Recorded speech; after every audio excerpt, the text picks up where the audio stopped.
Welcome to the Slop Temple. We pray this video helps. In this video, I will show how to change a Nissan Altima headlight bulb. First, gather your tools.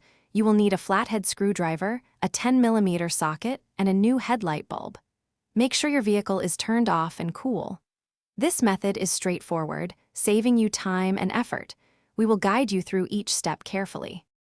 To access the headlight, begin by turning your steering wheel fully towards the side you are working on.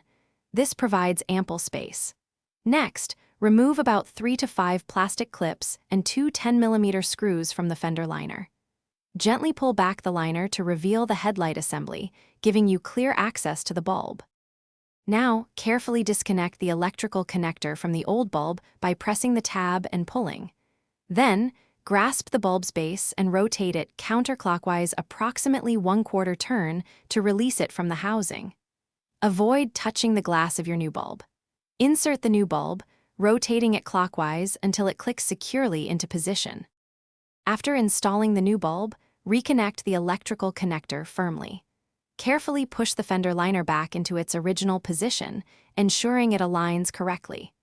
Reinstall all the plastic clips and screws you removed earlier, making sure everything is secure. Finally, turn on your vehicle and test the new headlight to confirm it is working perfectly.